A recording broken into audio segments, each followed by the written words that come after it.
proudly we hail, and the twilight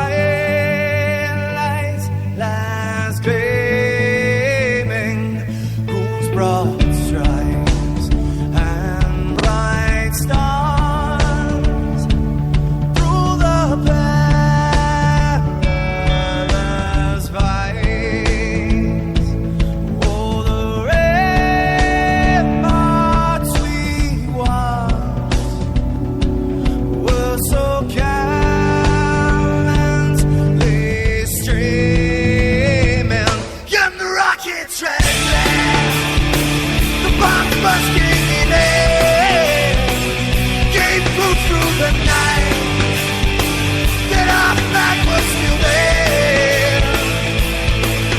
Oh, say does that star-spangled banner yet wave o'er the land under the frame, and the home of the brave.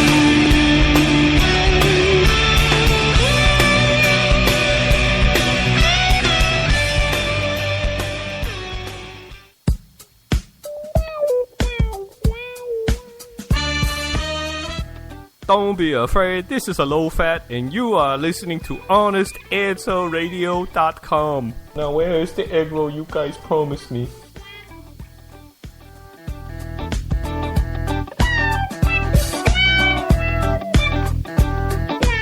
The views and opinions expressed on the Honest Answer Radio show are the opinions of Honest Answer Media and no one else. If you're hearing a syndicated broadcast of this show, don't hold it against the broadcaster. Rather, congratulate them on their openness, tolerance, and respect for the First Amendment to the Constitution of the United States of America. Thank you very much. But I couldn't find a way, so I'll settle for one day to believe in you.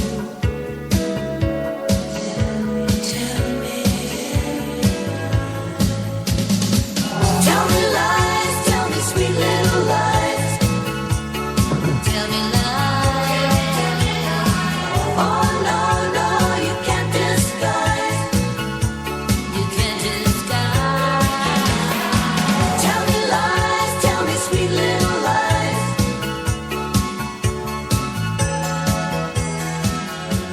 Although I'm not making friends.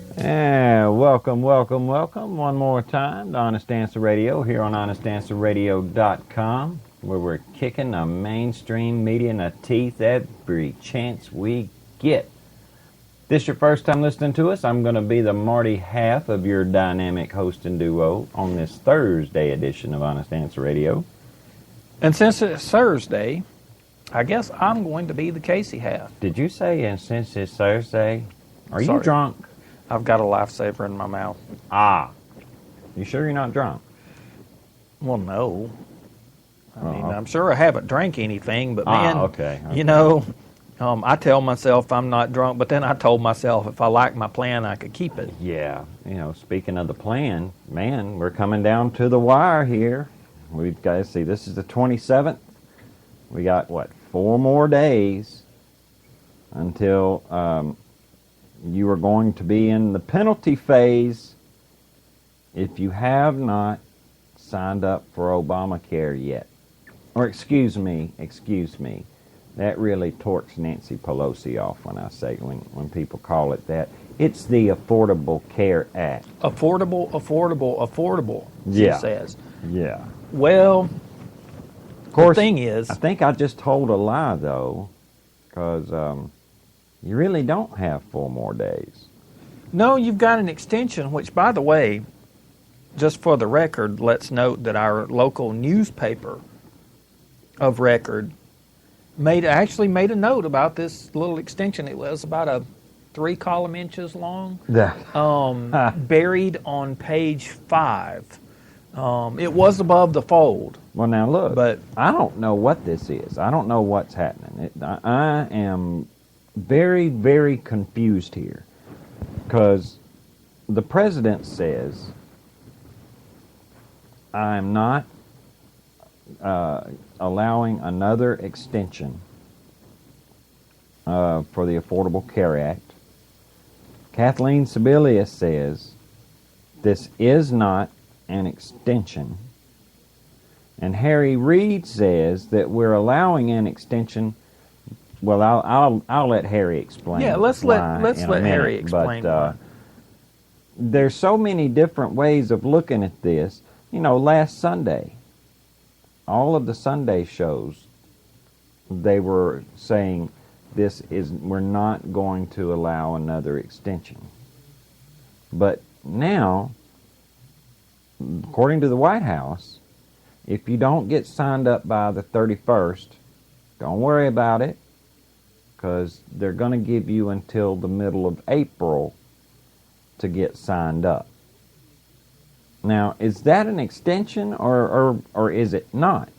I think they don't want to call it an extension because, well, the president's he's smart enough to know that he's been breaking the law all along by unilaterally picking and choosing, you know, when things come into effect and when they don't.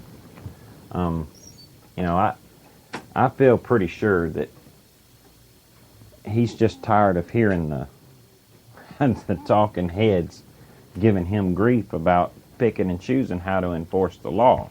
Well, you know, he's not necessarily been the kind of person who just welcomes criticism in the first place. I mean, I guess there's really no politician out there that really likes criticism that much. I think they also can see the writing on the wall that this ain't going to. They're probably going to lose quite a few challenges. They're probably going to lose quite a few seats in Congress over this, and they're probably going to lose quite a few challenges in front of the Supreme Court on this. Mm-hmm. As a matter of fact, you can take the term Obamacare and use the word lose in conjunction with Obamacare in just about every possible way that you could put them words together, actually. Yeah, it's starting to look that way, man. If you was a Democrat, wouldn't you be falling all over yourself to run on the Obamacare platform? If I wanted some time off, maybe, because any Democrat that tries to run on Obamacare is going to get creamed, and they know that. But you know what, man? Nancy Pelosi says they're not running on Obamacare; they're going to run on jobs. Well, I tell you what. Let's hear what Harry Reid had to say about this. Well, first I'm going to play. I don't want to play Harry yet because I want this to be clear that this is not an extension. Okay. Okay. I want to hear from Health and Human Services Secretary on that first because she's very adamant about this. Let me ask you about this deadline. In March, I was just watching the tape, you testified that you would not extend this March 31st deadline just a little bit ago. So what happened? Is this an extension? Is this a delay? Is this another problem? It's none of the above. It's actually a very logical way to make sure people get through the system. What we did in December, we're doing again, which is to say if you're in line on March 31st at midnight, if you're trying to get through the system and the volume is higher than expected, we want to make sure you actually can complete the process and buy health insurance. Many, for the first time, affordable health care is available. So this is not an extension of open enrollment. It is just saying, like you do on Election Day, if you're in line to vote, we want to make sure you vote. These are people who want health insurance. They have an affordable option for the first time in their lives. For many people who have never had affordable coverage in their workplace, we know that about 144,000 Michiganders are chosen a health plan in the private market, but we're seeing an incredible interest. We had over 1 million visits to the website over the weekend, and we just want to make sure by midnight on the 31st that people have a chance to complete the process and get some affordable health care for themselves and their families. All right, let's talk about... Now, wait. This is not an extension case. I just want to make a note, though, that when we first set up Honest Answer Radio, within our first month, there were over 1 million, quote-unquote, hits on our website Right. if you count bots Uh-huh. and all the other little web crawler things that come by and inspect your sites, but they're not real people. So when she Right. says they have 1 million hits on their website, something tells me that they're probably not tallying those hits the same way that, say somebody like Matt Drudge would tally their hits, or the way that we did. You know, because we tallied our hits. It took us a whole year. Hey, look, they very well could have gotten 1 million hits by 1 million people. I want to give them the benefit of the doubt and play devil's advocate here and say, okay, they had over 1 million honest-to-God, flesh and blood human beings visit healthcare.gov. That does not mean that they had 1 million people visit and sign up Well, on healthcare.gov. one of the big issues with that website, because I went to it once shortly after it went up to see what was happening. You can't even look at the plans that they offer in your area without giving up all of your personal information first. Well, see, that way, if you end up not, purchasing a plan, then they've got you. They know that you don't have the health insurance because you came there and you did not sign up. That's their way of keeping track. What if we had set up, because, we've been setting up our own little e-commerce site. We didn't set that thing up so that you had to give away all your personal information before we'd let you look at our products. No, now you do have to give up your birthday. Well, yeah, you do have to give up your birthday because we got to know that you're old enough to buy adult products. That's right. But you don't have to give up your social security number.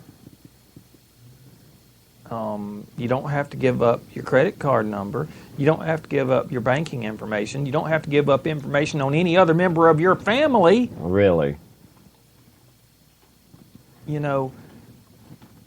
If we did that, nobody would come to look at our website.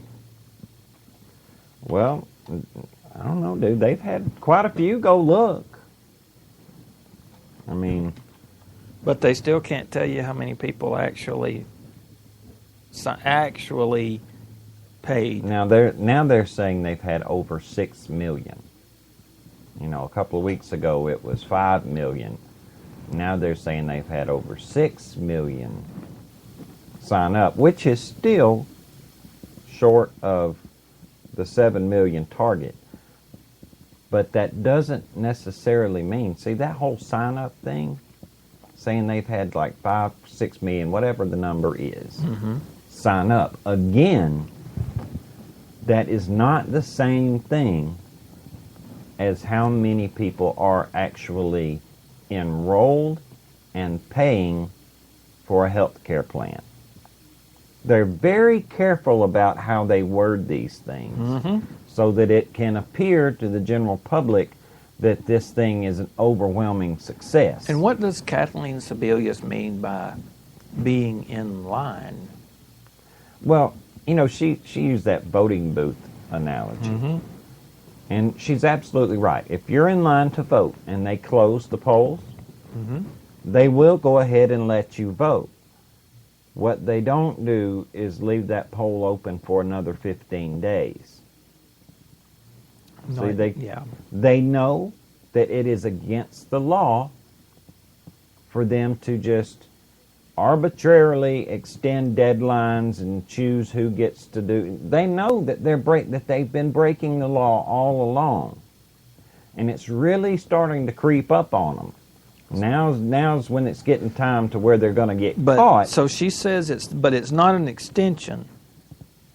Yeah, but now Harry Reid seems to think this is an extension. Now I got to apologize for the audio here.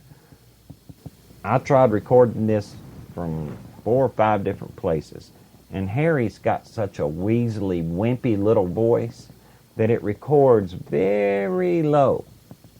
So I have had to sort of amplify the audio a little bit, so it's going to have some static behind it. But here we go. There's no hiccup or delay. We have hundreds of thousands of people who tried to sign up and they didn't get through. There was a wonderful piece on public radio a couple of days ago. Connecticut. They're doing extremely well with healthcare. And what they've done is set up a couple of stores that people can come in and get their healthcare. It's worked out very well. And listening to that piece reminds me of why we had to extend this time. There are some people who are not like my grandchildren who can handle everything so easily on the internet. And these people need a little extra time. It's not, the example they gave is a 63-year-old woman came in to the store and said, I almost got it. Every time I just about got there, it would cut me off. We have a lot of people just like this, through no fault of the internet, because people are not educated how to use the internet. So this is not anything. Did you catch that? So it's all these stupid people who don't know how to use the internet. The American people are too stupid to know how to work with the internet, even though there's billions of people online every day, hundreds of millions of people in this country online every day.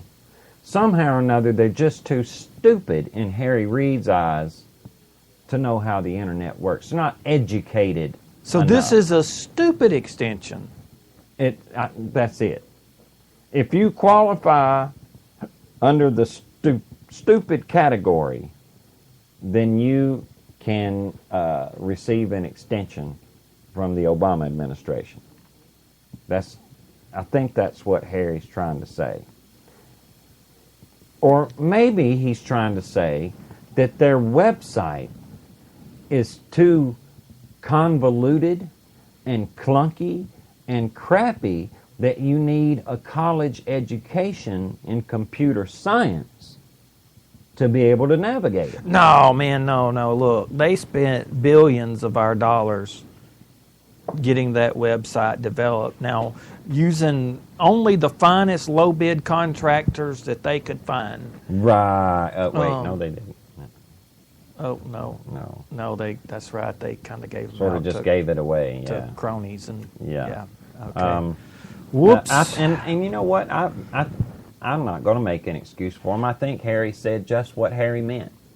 Mm-hmm. That he believes that the American people are too stupid to know what they're doing. I truly believe that Harry said what Harry meant right there. Well, let's face it, he does have the experience of the voters in his state who keep voting for him over and over again. Well, so that's true. He might be onto something That's there. true. If all he has to go by is his own constituents, then he may be onto something there, because, and I'm sure this is going to alienate a whole lot of people out there, but if you live in Harry Reid's district and you voted for him, then I think you do qualify for the dumb as dirt extension. Because if you have voted to put Harry Reid in office more than once, you are dumb as dirt. Even though that may be slightly insulting to a whole lot of dirt out there. Yeah, because, I'm sorry, dirt. Yeah. I'm hoping, I'm really hoping that all of this is taken into account in line in those voting booths that Kathleen Sebelius was talking about. I hope that people's memories are not so short that they forget about these things come voting day. And I hope that they hold the party responsible that brought this mess on us. You know, I was looking at an article. I just turned right over here real quick, one tab over. On the Drudge Report, headline, Hospitals Plot the End of Insurance Companies. Thank you, Democrats. Appreciate that. Thank you so much. You know, right before we went on the air, you had sent me an article by Ann Coulter. Right. And it was funny to say the least. But Ann Coulter has been kicked off of her health insurance plan, and she has been forced to sign up for Obamacare.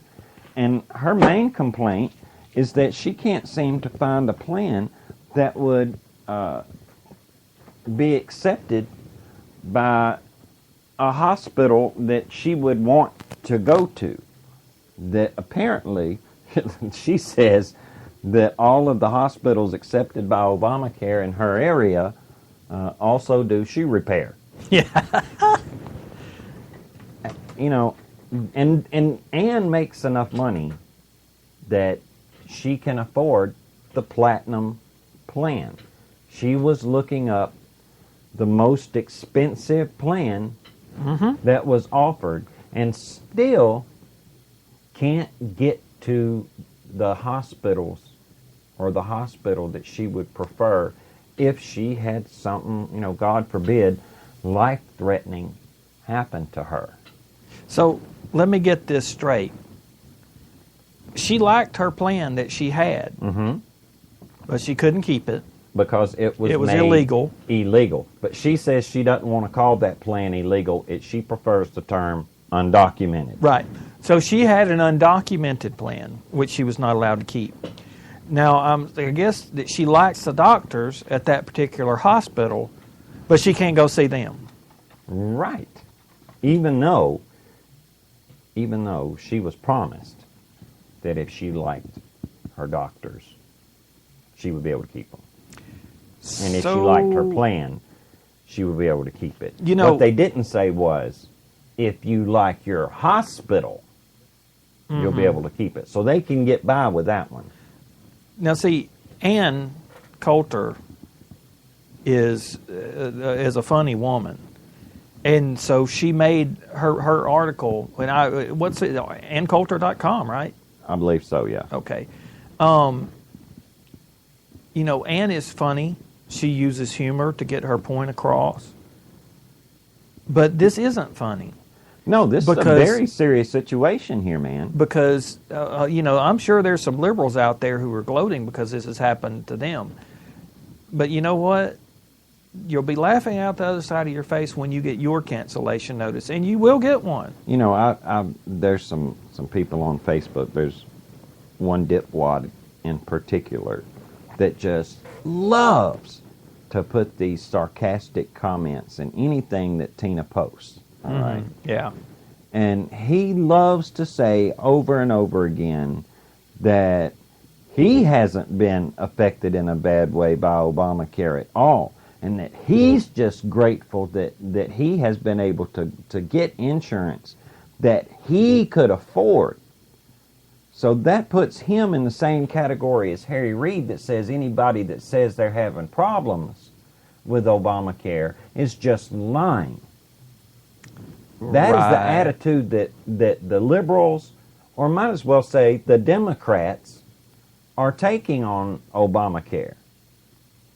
If you're not happy with it and you're saying you got a cancellation notice, then, you know, you're lying. If you're not able to get to the hospital that you want to get to, you're lying about that. If you say that you've got cancer and you're unable to get the cancer drugs that you need, then you're lying about that. You're just lying. You're all out there listening to us right now. You're all just a bunch of lying liar McLiersons. That's right. That's right. They refuse to even admit that there is a remote possibility that this new health care law may not be good for everybody. Yeah, good for even a majority of the country. You know, it's bad enough that they passed this law because a very small group of people in the country didn't have health insurance. That's bad That's enough. bad. But on top of that, they made it so that the vast majority of the people in this country couldn't even keep the insurance that they had. You know, they made a big deal out of calling that like the lie of the year. Remember last year? That was like yep. the lie of, dude. I That think has it's been still the lie of the century. And you know, all this is bad. So if you like your plan, you can keep your plan, lie, all of that. It is bad, man. But you know what's also really, really, really bad? They put the IRS in charge of enforcing it. Yeah, and that is the same IRS that if they disagree with you politically, they can and will target you and audit you. And if you wish to form an association of people, to speak out against it, well, they can see to it that your life is a living nightmare. That IRS. Yeah, exactly. Yeah, that's the internal. Those are the ones. And, I've been seeing all kind of articles, too, about the quote-unquote negotiators who are supposed to, or navigators that are supposed to be helping you through all of this. Untold numbers of these people are felons. Yep. And there's articles practically every week. I see an article where one or more of the navigators that are supposed to be helping you through this are being convicted of crimes. Crimes like identity theft. No. Oh, Say yeah. it's not so, Marty. And you know who's supposed to be keeping an eye on those people? The IRS. Yeah. That same group. And, speaking of the IRS, Did you know? You think people notice how we just segued right That was into pretty that? good, wasn't it? Did you know that the commissioner of the IRS, Koskinen? Josh Koskinen. I can't say his. I stutter Yes. when I say his last name. I'll just call him the commish. He has been sitting before a House oversight committee, supposedly having to answer questions about this unfair targeting of conservative groups. And I've got two pieces of audio. The first one that I'm going to play is from the chair of that particular oversight committee. Jim Jordan, right? Yeah, Jim Jordan. I think he stands in. He's standing in for Darrell. Because I think Darrell Issa is actually right. over it. But when he's not able to be there, Jim Jordan Darrell takes it. Issa's, ain't he a senator? So he He's Congress. He's Congress. Okay. Yeah. Well, at any rate, that's right, because he sits right beside Eli Cummings. At any rate, I've got his questioning of this guy, and then I've got your pal and mine, good old Trey Gowdy. I would love for this to have been in a courtroom. Oh, no kidding, man. I tell you what, though, I would hate to be opposite either one of those men in a courtroom trying to defend myself. Because, Jim Jordan is, wow, that guy is really, really bright. They're asking for emails written, from Lois Lerner. Very specific email, a very specific time frame. And this commissioner is saying, look, this is going to take us years. Now, you'll hear them refer to, I forget what the number is, 60, 61 something. Anyway, what that number means is private information. Right. To be redacted from, email addresses or phone numbers, things like that. They got to get that info taken out before they can release these emails. Because, man, look, it can take years. You know how long it takes to take the cap off of a Sharpie? Oh, yeah, I know. That's it. This, according to this commissioner, that can take a month by itself. But listen to this is Jim Jordan. Single email that Lois Lerner sent. Start with January 2010. Go through those as quickly as possible and get them to this committee. And it's not just. Here's the point. There are 2,400 employees in the Chief Counsel's Office of the IRS. A bunch of those people are lawyers. This is so. Mr. Lynch said this, not Republicans. Mr. Lynch said this is about First Amendment free speech rights, political speech rights. This is so important. What Mr. Gowdy is saying, what we've all been saying is, take some of those lawyers, that 2,400, a bunch of them are lawyers. Take some of those lawyers, get every single email that Lois Lerner sent. Start with January 2010. Go through those as quickly as possible and get them to this committee. And it's not just Republicans who want that. Mr. Lynch has said he wants that. Mr. Cummings, the ranking member, said he wants that. Make it a priority. We asked a year ago. We asked in May of 2013, get us Lois Lerner's emails. Then we subpoenaed them, and you're still telling us it's going to take forever. We can't do it. You're giving us, we don't want the excuses anymore. Prioritize it. Right. Put more lawyers on the job. Of those 2,400 in the chief counsel's office, assign someone to do exactly what Mr. Gowdy's asked for. This has been a priority. That's how we've selected and produced. Hey. When we're talking about the First Amendment, you're not working fast enough. It's that simple. You're not working. This is fundamental. Mr. Lynch said it. Mr. Cummings has said it. We've all said it. Get on the job. Put some more lawyers on this. We're on our job. We have 89,000 employees having nothing to do with this, doing very important work for the government. We have 10,000 fewer employees than we had 4 years ago. So it's not a question of just pushing a magic switch. Mr. Chairman, I just said. Oh, wait. All right. Look, yes, Mr. Commissioner, it is just a matter of putting employees on this. Didn't he say 2,400 of them? Mm-hmm. 2,400 of these people that their job is to go through these emails, right? Uh-huh. That's their job. 2,400 of them. And some of them are lawyers. From what Mr. Jordan said, the majority of them are lawyers. So they would know exactly what needs to be redacted and what doesn't, right? Right. And, you know, he referred to what Mr. Gowdy was wanting. You know, Trey Gowdy said, how about January? How about January? Can we just get January's? But this commissioner, dude, you would think that they are asking the IRS to produce the Ark of the Covenant. Apparently. I mean, you would really think, from the way this guy's him-hawing around, that they are asking the impossible, and they're not. This commissioner does not want to comply with the subpoena. Well, that's what it boils down to, Marty, because look, when you're talking about, first off, they're asking for Lois Lerner's emails. Just emails from one person. Just How hers. many stinking emails did the woman generate that it could take you years to redact the redactable information? Yeah. And he's Come on now. He wants to act like there's, they don't have enough people. Excuse me? It wouldn't take but one person. Yeah.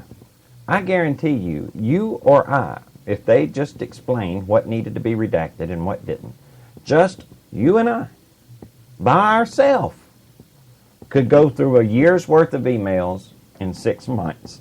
This could have already been done. They asked for this information months ago. A year ago. And they have not gotten... He said that he was going to release 20,000 documents to them today. But see, they're trying to bury the committee under paper because they're... So those 20,000, though, don't have anything to do with what they're asking for. Right. Like what you just said, they're and I trying think, do to you bury have the them. thing? Do you have the audio where Trey Gowdy is asking them about search terms? Yes. Listen Well, to this. let's listen. Listen to this. This is a pretty lengthy, for us anyway. This is a lengthy audio clip. It's almost 4 minutes. Judge, Well, I want to make it easier for you. How long will it take you to produce Lois Lerner's emails that don't involve 6103 material from January of 2010? well, Could we have that by Friday? Absolutely not. Why? No way, because there's no way physically we can get it. January of 2010. That's 1 month. No 6103 material. Just email. 1 month. Just 1 month. When 1 can month. we get that? We have to go through each of those emails to make sure it has no 61. Well, how long is that going to take? Can we have it by Friday? I have no idea. Just 1 month, Commissioner. Just January of 2010. No 6103. And let me tell you why I'm interested in it. No, well, I'll tell you, today is Wednesday. I'd be happy to ask the people who do the work and get back to you. All right, let's do January of 2010. And then let's get ambitious and do February of 2010. And then let's go March 2010. And I think you know why I'm doing 2010, Commissioner. When the president likes 5-4 Supreme Court decisions, he calls that settled law, like the ACA. When he doesn't like 5-4 Supreme Court decisions, like Citizens United, he attacks it, which is what he did in January of 2010. And that's why the timeline is so important, Commissioner. The jury is never entitled to know the motive, but they always want to know the motive. You don't ever have to prove why somebody did something, but the jury always wants to know, why did this happen? And if you start in January 2010 with the President's State of the Union address, and then you move through Lois Lerner's emails that have nothing to do with 6103 material, you begin to see a motive develop. Great. You're going to get 20,000 pages of documents this afternoon. Some of them may well be January 2010. But I will check with our people, because if you would like us to stop that production of Lois Lerner emails and go to January 2010, I will go and find out exactly how long. What I want is this. I want the subpoena complied with. I want it complied with in a timely fashion. And you and I both know that if there's no 6103 material, whether or not you think we need something or we ought to have it, or that we're on a wild goose chase, frankly, I could care less what you think about that. Our subpoena is our subpoena. If you don't like it, move to quash it. Otherwise, comply with it. Because you noted that our search was overly broad. I want you to tell me what search you would use to find an email where an IRS employee responded, "You who," when she was told that a Democrat won a special election. What search terms would you recommend that we use to find that email? We've worked from the start of this What investigation. search terms would you use to find an email where the response was, "You who," when a Democrat won a special election? We might actually work together to see if there are search terms that would involve political campaigns, elections, political What search parties. term would you use when Lois Lerner responded that a GOP Senate would be worse than a GOP president? I would actually, if you wanted to, we'd go through and say, look at political parties, look at references to elections, GOP and Democrat. Or we can do this. Just give us all of the emails she sent or received in January of 2010 that don't involve 6103 material, and we'll decide what we think is relevant and not. Because she said, "I've done nothing wrong, I've broken no IRS rules or regulations, and I have broken no laws." That is pretty broad, Mr. Commissioner. He's not asking for anything unreasonable here. He's asking for the emails from one person. From one month. Yeah, I mean... Just to start with. Yeah, but just to start with. From 1 month. And this guy can't figure out, I mean, a week to me would be... Absolutely not. To me, a week would be an unreasonably long amount of time. Because one person can sit down and put in Lois Lerner as the sender, all emails from Lois Lerner, and have them pulled up. Now look, I used to work years ago. I was a customer service rep for a laboratory, and I generated what I would consider, I wrote personally a lot of emails a day, about 50 a day on my peak days, during about 5 days a week. Lois Lerner is a government employee. Number one, I doubt very seriously, there's 4 weeks in a month, 5 days per week times 4 equals 20. I doubt very seriously that as a government employee in January of that year that she actually worked 20 days. Well, I would also bet you money that the woman didn't write 50 emails per day. What's 50 emails times 20? That's about 200, no, I mean... 50 emails times 20, that's 100. I mean, 1,000. Yeah, 1,000 emails. All right. How long would it take you and your Sharpie to go through 1,000 emails. Particularly when you've got about 2,400 people that can do that. Uh-huh. And the little section there where they were talking about, what search terms would you use? I mean, Gowdy's given the man the answer. He said, "Yoo-hoo." Yeah. If you're looking for an email that had yoo-hoo in it, what search terms would you use? Well, I would... look for political, blah, blah. Yeah. Yeah, you probably would because you're a stupid government service worker. This is why you're not getting anything done. When he said, okay, what search terms would you use when Lois Lerner is saying that a GOP Senate would be worse than a GOP president?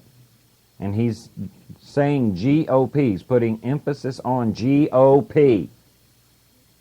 Well, I would look for political parties and political affiliations and elections. Really? Yeah. Really, dude. Because it's if not, it was me and I wanted to find something, I use Gmail. It's a Google product. I know some people don't like Google. They think they're the evil empire, whatever, but I happen to like Google products because they function. All right. I realize that the government doesn't have Google. Right. They're not allowed to use Gmail. But I bet you they have Microsoft. And let me explain something about Microsoft Office. I bet you they've got Microsoft Office. What do you think, Marty? I feel pretty confident. The email program that Microsoft puts out is so searchable. I mean, Lord, all you have to do is put your keyword in. If you're looking for GOP, if you're looking for an email that says GOP, you know what? You use that as your search term, and it'll pull up GOP. I look for sometimes, at least once or twice a week, I'm trying to find, an email pertaining to a specific subject, right? At least once or twice a week. And even with my phone, I go up there in where the little magnifying glass is, and I put in what I'm looking for.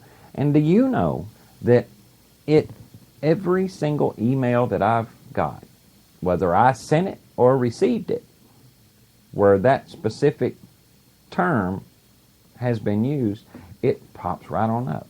And that is and I don't just use Gmail. I use other email clients as well. We have email, and every single one of them can do that. See, Even we use Outlook Express. We use some email programs that come with the websites that we have, and I mean, look, they're not Google. They're not Google Mail. They're not Microsoft Office. No, they're not but Outlook they are Express. capable of looking up specific search terms. But every time that if I'm looking for something, and I've get thousands of emails a month, and some of them, like the other day, I was actually looking to find some that mentioned Jeff Sessions that may have come from his office. I didn't put in Senator Jeff Sessions. All I did was put in the word Sessions. Every email that had that word, whether it was capitalized in bold, it didn't matter, to his office, from his office, written about him, mentioned, and I was actually looking for something that was about Jeff Sessions, not something that not a press release from his office, but another website that had sent me one of their articles. And you know what? There it was, man. See, the point that we're trying to make here is that this is not rocket science. You would have to be purposefully dragging your feet to not comply with this congressional subpoena. Well, first off, it's a subpoena. Yeah. Marty, have you ever gotten served with a subpoena? Well, no. I did one time when my car was broken into in Memphis. When they took the cops actually got there and caught the guy. One of my neighbors called the police and said there's a man breaking into this other fellow's car. The police happened to be around the corner. They got there. Well, a few weeks later, I had a subpoena delivered to my house saying, be at the courthouse on such and such date at such and such time. I was there. okay, because it was a subpoena, Marty. It was a Well, legal yeah. document. It was legally binding on me. Now, why do I have to respond to a subpoena? But this commish, why doesn't he? Well, you know, Who the heck is he? this not just limited to this guy. I'm noticing a pattern here. He's not the only one. Eric Holder has failed to comply with subpoenas, and he is our Attorney General. There are numerous cases of men and women employed by this administration or who work for this administration who, when they are asked to appear, they say no. When they're asked to comply with subpoenas, they simply do not. And How is the that? reason If I is- didn't comply with that subpoena, Marty, they would have came well, to here's the the house thing. and That's took me to just it. jail. That's just it. There are consequences and repercussions for every single citizen of the United States, except those who work for the Obama administration. There is no threat of punishment or consequences or anything. These people that are work for the president have no fear because he will shield them. Look, Eric Holder has been one of the worst attorney generals this country has ever had. He is a racist. He is lazy. The law means nothing The to him, law means apparently. absolutely nothing to this man. And his resignation has been called for countless times. But he stays. Why? Why shouldn't he? What's going to happen to him? Yeah, there's no consequences for him. None. And dude, that is why this coming election is so important. We cannot have any accountability as long as there is a Democrat majority in the Senate.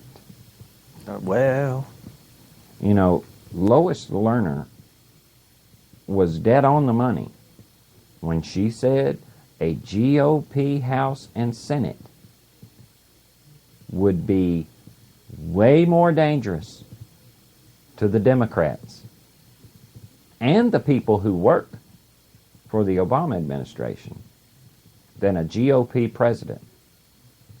Because then they wouldn't be stonewalled. There wouldn't the actions could be taken.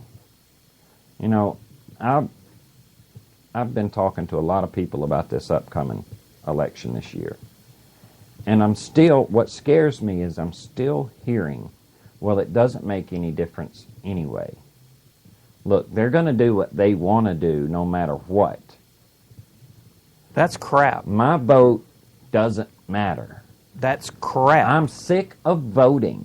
I'm sick. They're not giving us anybody to choose from. You know, on the comedy. It's always they, Marty. On See, Comedy that's it. Central the other night, they've been playing this episode over and over again. It's a South Park episode where the kids are trying to choose they're going to have an election for a new school mascot.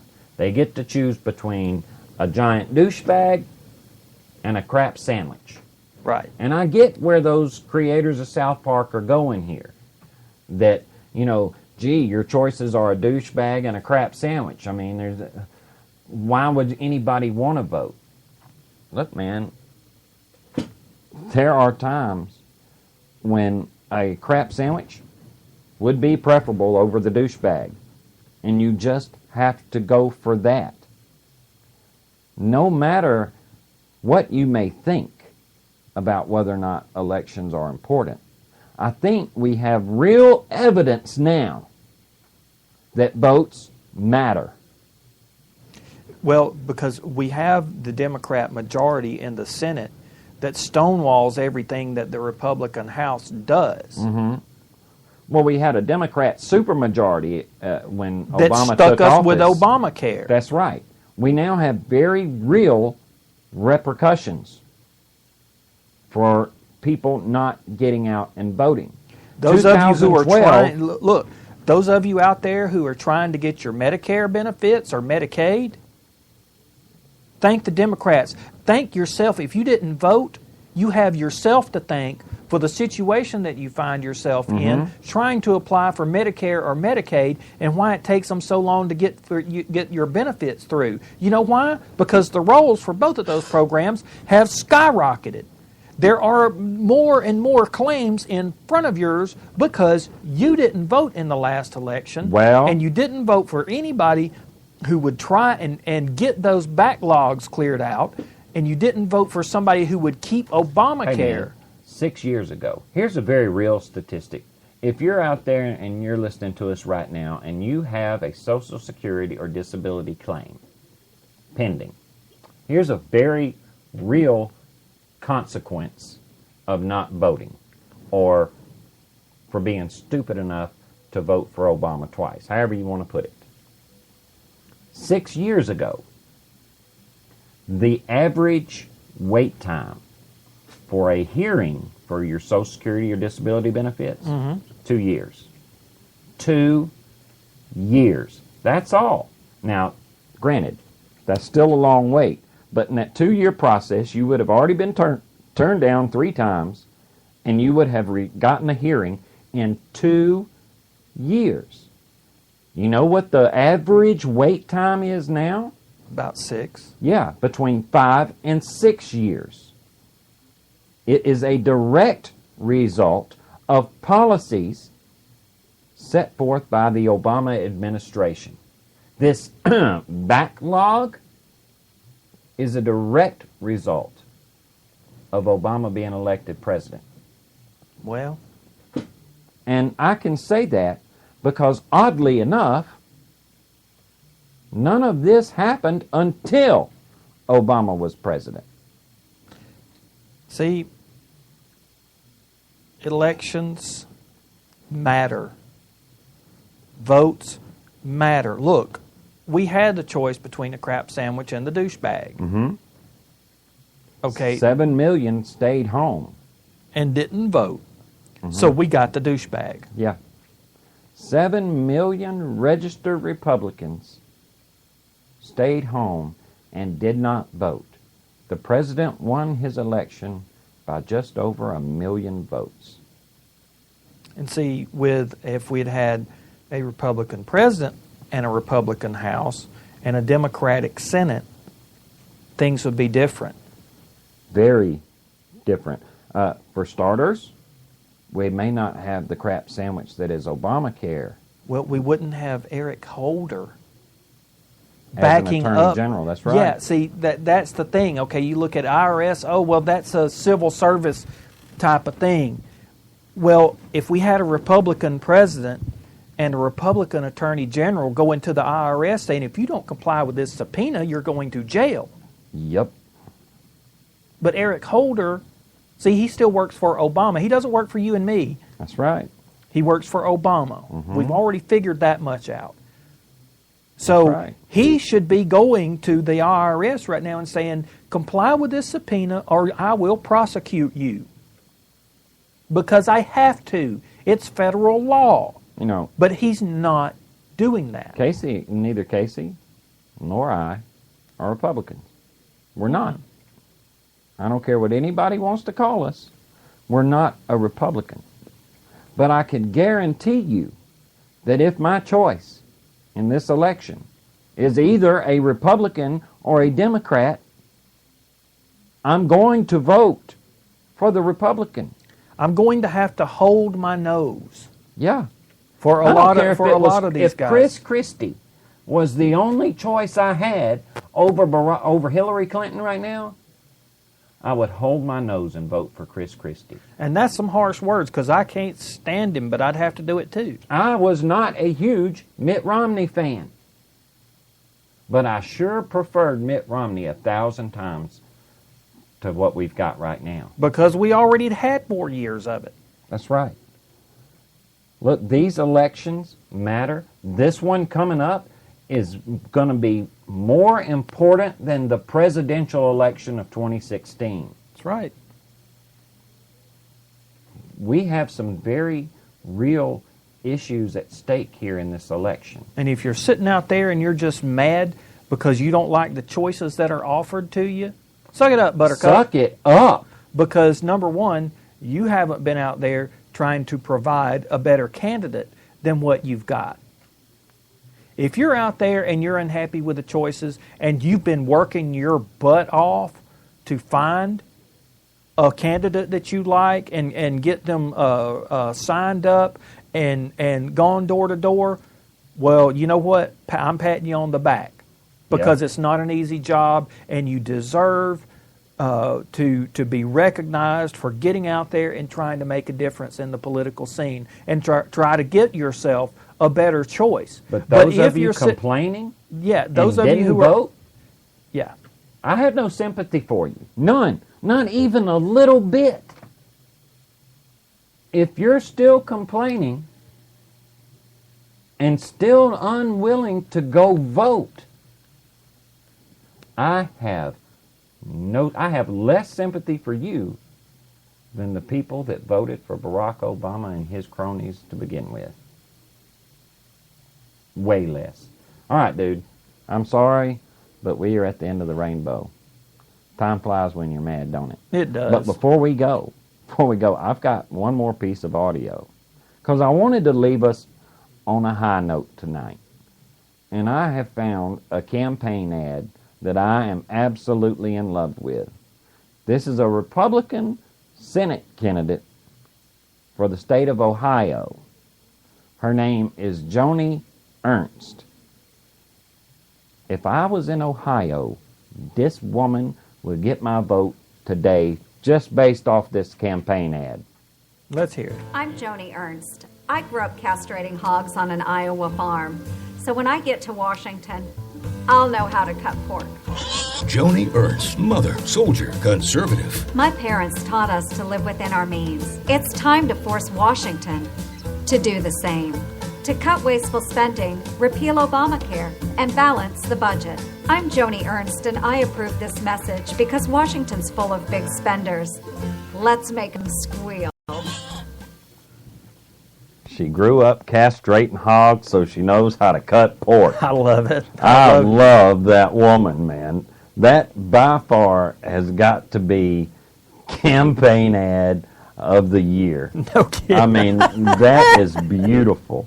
Don't forget, you can, if you're listening to us on honestanswerradio.com, you can look down below the player there and see the little yellow donate button. Feel free to donate there, or you can go over to our sponsors page, visit our sponsors, V2 Cigs and My Freedom Smokes, LifeLock, Bacon Freak, all of them.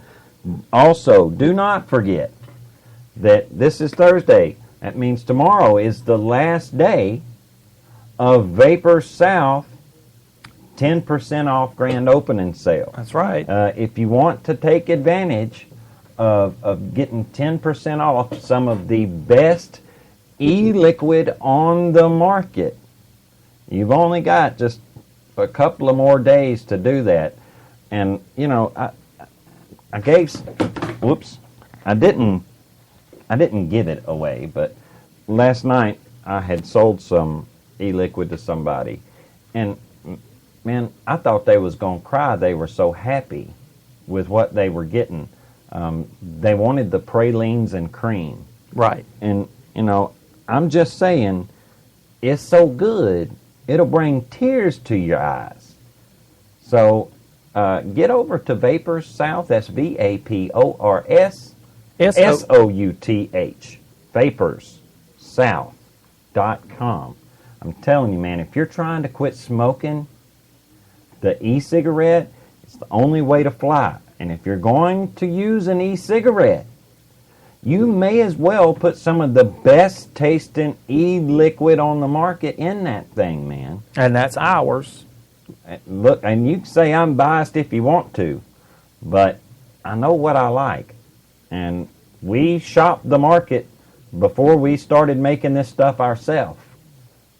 That's why we started making this stuff ourselves. We know what we're doing here. We're smokers. We use our own product here. This is some good stuff, y'all. Also, go to our channels page. Check out Sports World Radio with Jeff and Sean. Fastest hour in sports on the internet, man. And if you've got another need, a need in your soul, then you need to get Challenged from the Heart from Pastor Rick Hope, which is also, if you just hover your mouse over the channels page, you'll see that in the drop-down menu, Challenged from the Heart. I got to tell you, years ago when Marty and I first started internet broadcasting, I don't think either one of us was really thinking about the state of our immortal soul at the time. No, we weren't. But Pastor Rick turned things around for us because he ministered to everybody. Now, he didn't pull any punches. No. He didn't say, oh, this lifestyle that you're living is okay. Nope. No. Nope. No. Pastor Rick told us the truth. He told us the truth based on reading Scripture. The only place where you can find real truth in this world. He reminded us and showed us the importance of a personal relationship with Jesus Christ. And I can hear the eye rolls out there now because I still get emails every once in a while. Sounds like dice in a cup. Yeah, every once in a while I get an email from somebody that says, that they like our show, but they'd appreciate it if we keep our religion away from the politics. And, they don't really want to hear about Jesus at the end of the show. And, I just feel sorry for you. I do. Because I did not have a peace in my heart until I renewed my relationship with Jesus. I'm going to tell you, you want to talk about a difference in your life? I could describe the difference in my life, but I really don't think the words that I've got, I can describe politics pretty well. But when it comes to explaining the difference in my life that it has made when I tried to turn my life around, when I developed further my relationship with Christ, it's not easier. I mean, there's a lot of parts of my life that have gotten harder. Mm-hmm, mm-hmm. It doesn't mean everything goes all right. And people are going to laugh at you. They're going to make fun of you. Y'all can make fun of me if you want to. But a difference has been made in my life that because when things have gotten harder, I ain't had to do it all by myself. Well, I ain't had to face all these problems that have come up here in the last 6 years all by myself. Today, the problems that I have faced today, I was not by myself. I didn't have to cope with the issues that I've had to cope with today all by myself. I have a personal relationship. I had the best friend that you could ever possibly have who's not at my shoulder. He's not sitting in a chair beside me. He's in my heart. And if you want that in your heart and you don't have that already, then you really need to get to listening to Challenge from the Heart with Pastor Rick. Well, look, man, Christians we have been our own worst enemy.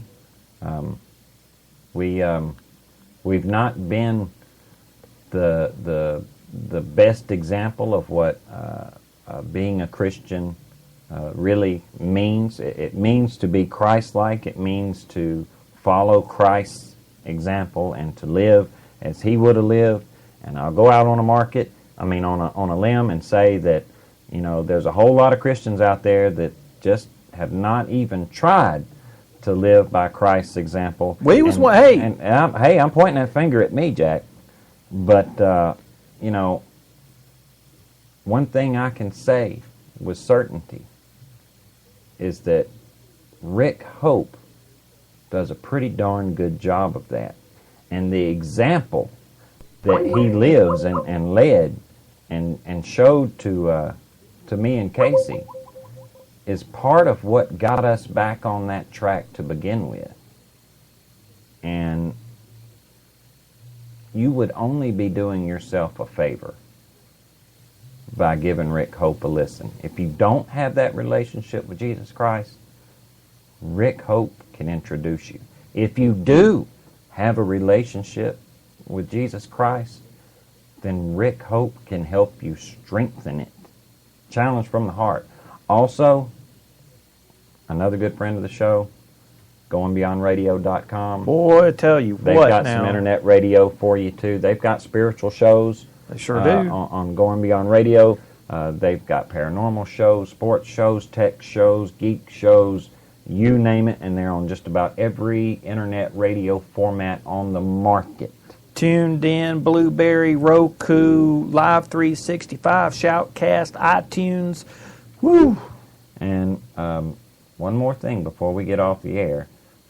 I was asked not too long ago, do we just have to keep ending the show with these words? And the answer to that is yes. If you take nothing away from anything else away from this show, then take this with you. If my people who are called by my name will humble themselves and pray and seek my face and turn from their wicked ways, then I will hear from heaven, and I will forgive their sin, and will heal their land. We'll see you guys on Tuesday. Good night, y'all. Good night. If I can get to the music there. Good night.